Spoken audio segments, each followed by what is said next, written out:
Cet homme que vous voyez en train de brûler le Coran a mis fin à sa vie. Ce n'est pas l'extrémiste suédois dont je vous ai parlé récemment.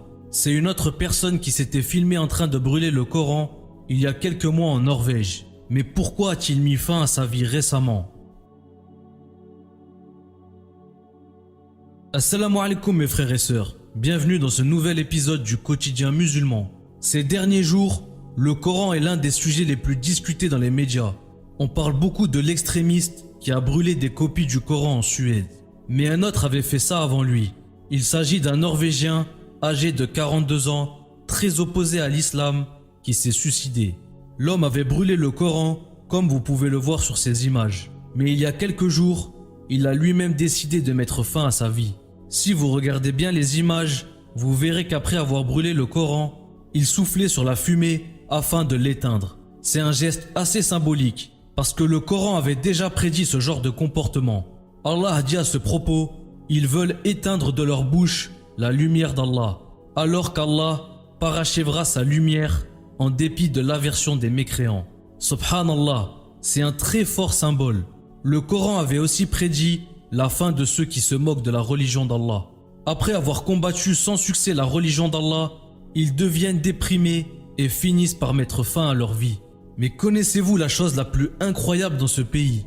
Ces dernières années, la Norvège a connu une forte croissance de sa population musulmane. La population musulmane a augmenté de 23% entre 2016 et 2020. Et depuis, ce nombre n'a cessé d'augmenter. L'une des raisons de cette croissance, c'est la construction de plusieurs centres de da'wah. C'est un endroit où les musulmans parlent de l'islam aux gens et leur apprennent ses principes et sa pratique. Mais forcément, quand l'islam monte dans un pays, ça fait peur à beaucoup d'ignorants. Du coup, de nombreux mouvements anti-islam ont aussi émergé. Certains Norvégiens ont même peur qu'un jour, l'islam devienne la principale religion du pays. Et c'est le cas de Lars Thorsen, chef d'un mouvement anti-islam. Il avait aussi brûlé le Coran le 2 juillet dernier. Quelques minutes plus tard, il avait été impliqué dans un accident qui a failli lui coûter la vie. L'islam est en pleine expansion partout dans le monde et cela fait peur. Du coup, ces personnes vont tenter de réagir en faisant des actes anti-islam, comme par exemple brûler le Coran. Mais on ne doit surtout pas faire l'erreur de répondre par la haine et la violence. Prenons plutôt l'exemple des musulmans de Norvège. Ils montrent la beauté de notre religion à travers leur bon comportement. Que ce soit à l'école, à la maison ou au boulot, notre responsabilité c'est de promouvoir l'islam en respectant les gens.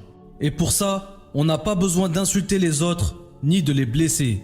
N'essayez même pas de leur faire comprendre que leur croyance est fausse et qu'ils sont sur le mauvais chemin. Faites en sorte que la lumière du Coran brille en vous. Comme ça, dès qu'ils la verront, ils courront vers vous pour vous demander de les guider. Allah a dit à ce propos, et c'est ainsi que nous t'avons révélé un esprit, le Coran, provenant de notre ordre. Tu n'avais aucune connaissance du livre ni de la foi, mais nous en avons fait une lumière par laquelle nous guidons qui nous voulons parmi nos serviteurs. Et en vérité, tu guides vers un chemin droit. Notre bon comportement peut attirer des gens vers l'islam ou bien les faire repousser de notre religion. On a une grande responsabilité de l'image de notre dîn. Et Allah reste toujours le plus savant. Que la paix soit sur vous et vos familles. Wassalamu alaikum.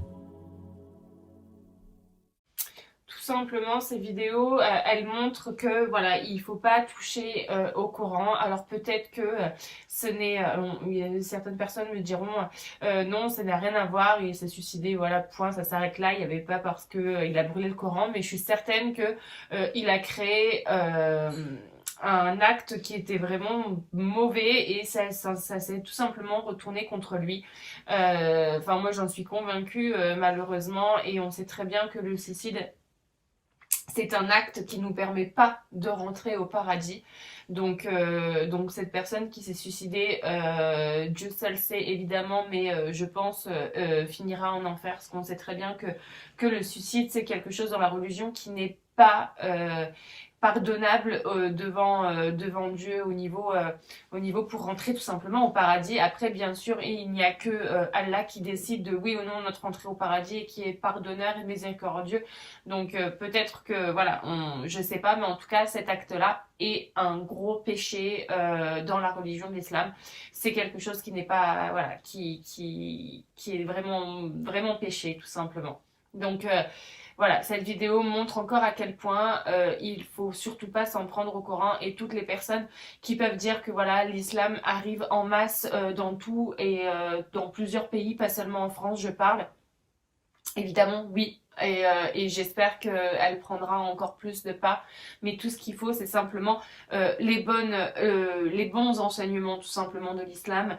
Et que et ça passe par les bons enseignements envers les personnes qui se convertissent et aussi envers les personnes qui ne le sont pas, afin de pouvoir transmettre le message de paix qu'est réellement l'islam. Et surtout, les médias aussi, s'ils pouvaient mettre un petit peu plus la réalité de l'islam plutôt que tout ce qui est mauvais à la télé. Ça aiderait aussi également beaucoup de personnes afin de se rendre compte tout simplement que l'islam c'est une religion de paix et pas une religion de guerre comme on peut entendre à la télé. Et voilà, donc j'espère que la vidéo vous aura plu et à bientôt pour une prochaine.